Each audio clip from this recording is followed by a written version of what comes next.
Crónicas 14, que dice: si se humillaren mi pueblo, sobre el cual mi nombre es invocado, y oraren y buscaran mi rostro, y se convirtieren de sus malos caminos, entonces yo oiré desde los cielos y perdonaré sus pecados y sanaré su tierra. El Señor quiere que en este tiempo nosotros humillemos nuestro corazón para que Él pueda sanar nuestra tierra, sanar nuestra vida, que Él pueda hacer esa transformación que nosotros no podemos hacer y que dependemos de Él para ser sanados. Amén. Vamos a alabar, a adorar a Dios, a darle gloria y honra al único que merece adoración y alabanza. Amén. Que el Señor te bendiga.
Pensamiento eres tú, Señor.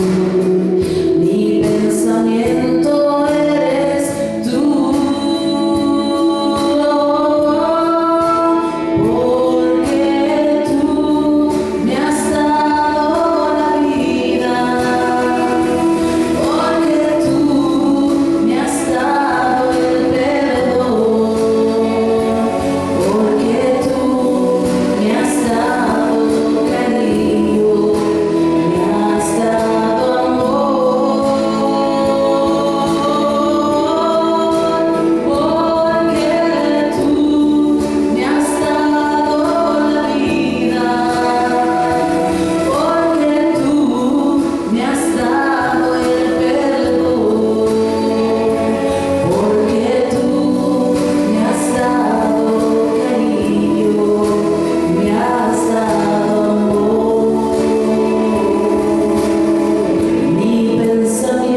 nuevamente en la presencia de nuestro Señor.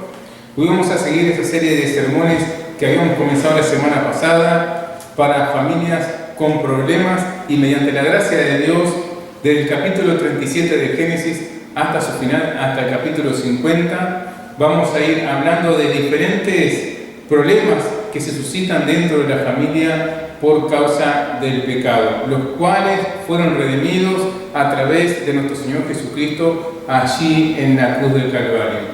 Pues bien, el sermón de la semana pasada era familias con propósito. Hoy vamos a leer la continuación del capítulo 37 de Génesis, desde el versículo 12 hasta el final, que dice así la palabra del Señor. Después fueron sus hermanos a apacentar las ovejas de su padre en Siquem.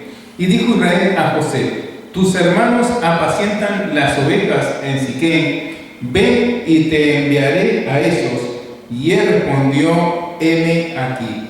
E Israel les dijo: ve ahora, mira cómo están tus hermanos y cómo están las ovejas, y tráeme la respuesta. Y lo envió del valle de Hebrón y llegó a Siquem. Y lo halló un hombre andando él errante por el campo, y le preguntó a aquel hombre, diciendo: ¿qué buscas? José respondió: busco a mis hermanos, te ruego que me muestre dónde están apacentando. Aquel hombre respondió: ya se han ido de aquí, y yo les oí decir: vamos a Dotán. Entonces José fue tras sus hermanos y los halló en Dotán. Cuando ellos lo vieron de lejos, antes que llegara cerca de ellos, conspiraron contra él para matarle y dijeron el uno al otro: he aquí viene el soñador. Ahora pues venid y matémosle y echémosle en una cisterna, y diremos: alguna mala bestia lo devoró, y veremos qué será de sus sueños. Cuando Rubén oyó esto, lo libró de sus manos y dijo: no lo matemos. Y le dijo Rubén: no derraméis sangre, echadlo en esta cisterna que está en el desierto, y no pongáis manos en él, por librarlo así de sus manos, para hacerlo volver a su padre.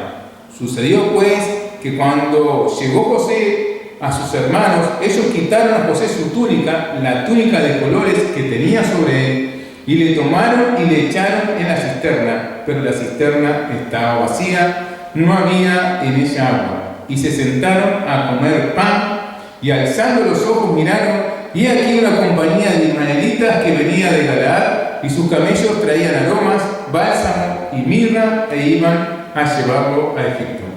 Entonces Judá dijo a sus hermanos: ¿qué provecho hay en que matemos a nuestro hermano y encubramos su muerte? Venid y vendámosle a los ismaelitas, y no sea nuestra mano sobre él, porque él es nuestro hermano, nuestra propia carne. Y sus hermanos convinieron con él. Y cuando pasaban los madianitas mercaderes, sacaron ellos a José de la cisterna y le trajeron arriba y le vendieron a los ismaelitas por 20 piezas de plata, y llevaron a José a Egipto. Después Rubén volvió a la cisterna y no halló a José dentro, y rasgó sus vestidos. Y volvió a sus hermanos y dijo: el joven no aparece, y yo, ¿a dónde iré yo? Entonces tomaron ellos la túnica de José y degollaron un cabrito de las cabras, y teñieron la túnica con la sangre. Y vieron la túnica de colores y la trajeron a su padre y dijeron: esto hemos hallado, reconoce ahora si es la túnica de tu hijo o no. Y él la reconoció y dijo: la túnica de mi hijo es. Alguna mala bestia lo devoró, José ha sido despedazado. Entonces Jacob rasgó sus vestidos y puso cilicio sobre sus lomos, y guardó luto por su hijo muchos días. Y se levantaron todos sus hijos y todas sus hijas para consolarlo, mas él no quiso ser consolado, y dijo: descenderé enlutado a mi hijo hasta el Seol. Y lo lloró su padre. Y los madianitas lo vendieron en Egipto a Potifar, oficial de Faraón, capitán de la guardia. Pues bien, el título del sermón de hoy es: cuando todo va mal, con puntos suspensivos, porque es como una pregunta, es la respuesta, ¿verdad? No solamente una pregunta, varias preguntas que nos hacemos cuando todo va mal. Nos preguntamos: ¿y ahora qué hago? ¿Qué hacer? ¿Qué decir? ¿en qué vamos a terminar? José estaba en una cisterna, en un pozo. Él no podía salir por sus propios medios. Y tal vez nosotros estamos en esa misma condición de José. Entonces, hoy, mediante la gracia del Señor, Dios nos va a dar respuesta a todo este tipo de preguntas que nos hacemos cuando todo va mal en mi familia. Si bien este texto produce en nosotros decepción, pena y también mucha tristeza, es sin lugar a duda el cumplimiento de la palabra de Dios. Sus hermanos, al venderlo, ellos no sabían que estaban dando cumplimiento a lo que Dios le había revelado tiempo atrás a Abraham, diciéndole lo siguiente. Ahí en Génesis 15 está el relato de esto. Entonces Jehová dijo a Abraham: ten por cierto que tu descendencia morará en tierra ajena y será esclava allí y será oprimida 400 años. Mas también a la nación a la cual servirá juzgaré yo, y después de esto saldrán con gran tristeza. Entonces, en todo observamos la soberanía de Dios, obrando aún a través de la maldad de los hermanos de José. Pues bien, lo primero que vemos en el texto es la envidia, el celo, la envidia. Los celos de los hermanos de José fueron en aumento, ¿verdad? Y aumentaron hasta que su único pensamiento era cómo deshacerse de su hermano. Entonces hicieron lo impensable, vendieron a su joven hermano como esclavo. Algo tremendo, algo terrible hicieron, ¿verdad? Los celos, queridos amigos y hermanos, y la envidia son emociones muy, pero muy peligrosas y también destructivas. Cuando hayan cabida en nuestra mente y en nuestro corazón, queridos, nos atormentan y nos potencian a socavar y a eliminar hasta la destrucción a nuestras relaciones, cualesquiera que sean. Los celos y la envidia. Los celos y la envidia provocan en nosotros desagrado al ver la buena fortuna de las otras personas. Cuando a las otras personas le va bien, yo me siento incómodo, ¿verdad? Porque los celos y la envidia envenenan el corazón, el alma, envenenan nuestras relaciones, arruinan nuestro testimonio y también impiden la bendición de Dios para nuestra vida. La Biblia dice que los celos y la envidia son obras manifiestas de la carne. Pero acuérdate, querido hermano, que Dios te ha dotado a través de su Santo Espíritu con dominio propio. En 2 Timoteo, el apóstol Pablo a su hijo espiritual, a Timoteo, le dice lo siguiente, en el capítulo 1, verso 7: porque no nos ha dado Dios espíritu de cobardía, sino de poder, de amor y de dominio propio. Es decir, que aquellos, ¿verdad?, que somos guiados por el Espíritu Santo, aquellos que nos sujetamos a la dirección del Espíritu Santo, ¿sí?, ejercemos dominio propio sobre el celo y la envidia. Por tanto, entonces, debemos de identificar estas emociones tan destructivas, porque lo son, porque por medio de ellas, a través de ellas, que dañamos a otras personas, y también por medio de ellas es que nos apartamos de Dios. Entonces, debemos reconocer y arrepentirnos de este pecado. Hermanos, los celos y la envidia provocan malicia, odio, destrucción. Entonces, tenemos que aprender a hacer todo lo contrario. Debemos de aprender a regocijarnos cuando a otros les va bien, cuando otros inclusive son bendecidos aún más que nosotros. Debemos de enfocarnos en deleitarnos en el bien de los demás, porque en definitiva Dios, el soberano Dios, Él bendice a quien Él quiere como Él quiere. Lo segundo que vemos en el texto es la traición. La traición, queridos, produce mucho, pero mucho dolor. Puedes buscar en tu Biblia ahí en el Evangelio según San Marcos, capítulo 14, de versículos 16 al 20, dice lo siguiente: fueron sus discípulos y entraron en la ciudad y hallaron como les había dicho y prepararon la Pascua. Y cuando llegó la noche, vino él con los 12, y cuando se sentaron en la mesa mientras comían, dijo Jesús: de cierto os digo, que uno de vosotros que come conmigo me va a entregar. Entonces ellos comenzaron a entristecerse y a decirle uno por uno: ¿seré yo? Y el otro: ¿seré yo? Él respondiendo les dijo: es uno de los 12 el que moja conmigo en el plato. La traición, hermanos, provoca mucha tristeza y dolor a aquel que es objeto de ello.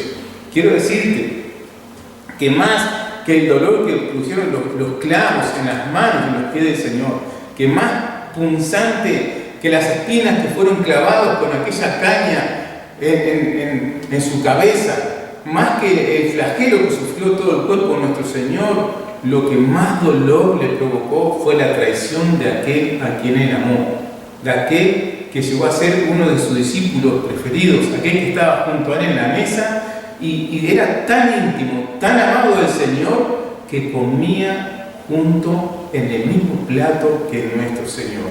Eso fue lo que más dolor le provocó al Señor, la traición, cuando él fue vendido, ¿verdad?, por un beso de uno de sus amados.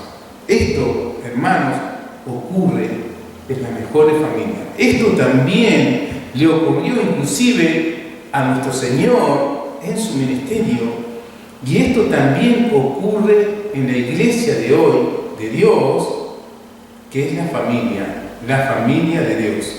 El apóstol Pablo, en la carta de los Efesios, capítulo 2, verso 19, dice respecto a esto: así que ya no sois extranjeros ni advenedizos, sino, dice, conciudadanos de los santos y miembros de la familia de Dios. Esto ocurre entonces también en la familia de Dios, en la iglesia.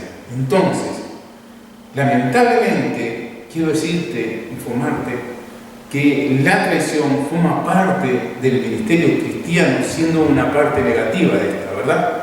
La traición es ejercida por aquellos que no son guiados por el Espíritu Santo. La traición es ejercida por aquellos que no han aprendido a amar. El apóstol Pablo, en la carta a los Corintios, capítulo 13, versículos 4 y 5, nos enseña lo siguiente, hablando del amor. El amor es sufrido, el amor es benigno, el amor no tiene envidia. Dice, el amor no es jactancioso, no se envanece, no hace nada indebido, no busca lo suyo, no se irrita, no guarda rencor. Lo tercero que vemos en el texto de hoy es engaño, es trampa. Todo este texto nos narra, ¿verdad?, cómo Jacob fue engañado por sus hijos. Si vemos una visión, la primera mirada al texto nos está narrando el engaño sufrido por Jacob por sus hijos. Jacob, quiero decirte, hermano, que él fue un hombre tramposo, un engañador, al que también trampearon sus propios hijos, al que también engañaron todos sus hijos, confabulados entre sí. El apóstol Pablo, en la carta a los Gálatas, capítulo 6, versículo 7, nos enseña conforme al engaño y a la trampa. No os engañéis, dice el apóstol Pablo. Dios no puede ser burlado. Todo lo que el hombre sembrare, eso también, dice, segará. Entonces, nuestro futuro depende de lo que hacemos hoy, de lo que hacemos en el presente. Vamos a experimentar consecuencias de nuestras acciones, hermanos, por mucho tiempo, sean buenas o sean malas.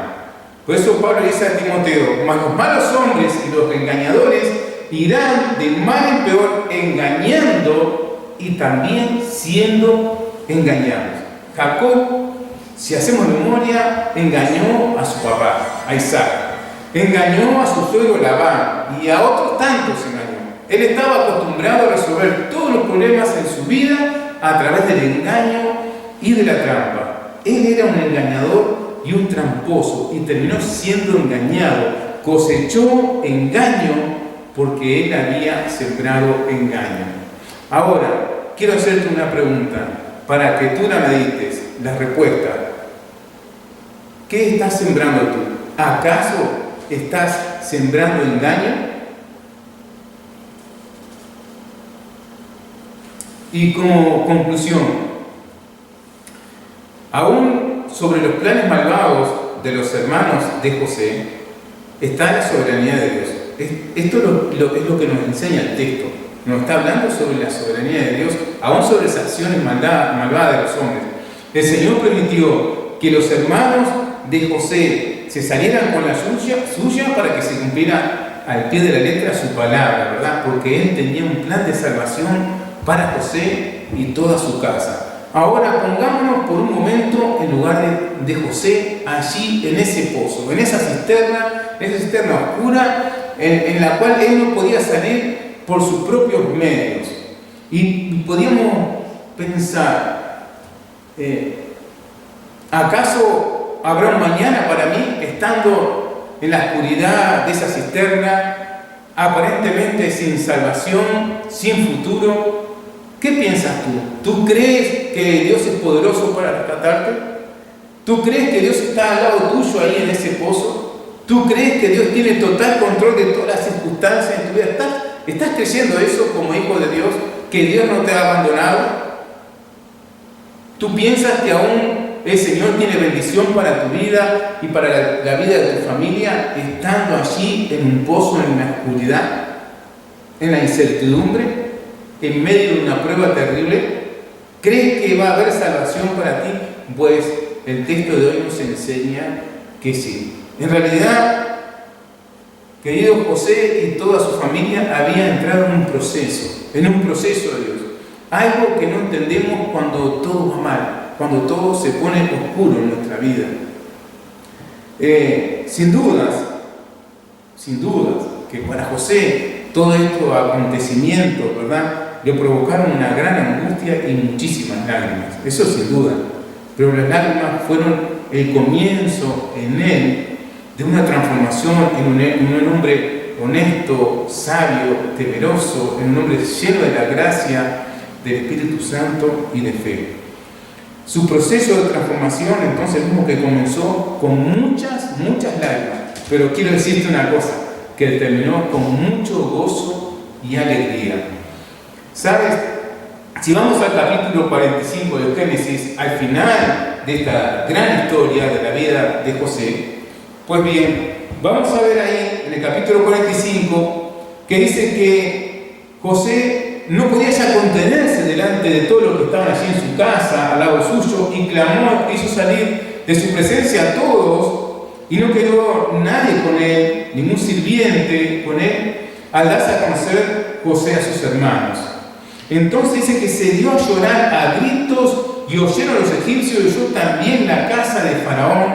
Y dijo José a sus hermanos: soy yo, José, vive aún mi padre. Y sus hermanos, fíjate, no pudieron responderle porque estaban turbados delante, porque quedaron atónitos, quedaron, como nosotros le decimos, congelados delante de José. Entonces dijo José a sus hermanos: acercaos ahora a mí. Y ellos se acercaron y les dijo: yo soy José, vuestro hermano, el que vendisteis para Egipto. Ahora pues, no os entristezcáis, no pese a haberme vendido acá, porque para preservación de vida me envió Dios delante de vosotros. Un hombre maduro, un hombre en plena certidumbre de fe, sabiendo bien que nadie podía detener el propósito de Dios para su vida, y gozoso, ¿verdad?, de estar corriendo la buena carrera, de estar batallando la buena batalla de la fe. José ahora feliz le dice a toda su familia: la buena mano de Dios ha estado sobre mi vida a pesar de sus malas intenciones, y terminó con gran gozo y con gran alegría aquel proceso que había comenzado con mucha angustia y lágrima en la vida de José. En su proceso de transformación, José comenzó solo, pero terminó rodeado de toda su casa. Entonces, entiendo que Dios también te está diciendo: hoy quizás estás comenzando solo un proceso de transformación, pero vas a culminar rodeado de toda tu casa, porque la palabra de Dios es así: cree en el Señor Jesucristo y serás salvo tú y tu casa. Es una palabra con promesa de Dios para ti y para los tuyos. Dios lo bendijo. bendijo José y él supo ser de bendición para los suyos y para toda su generación.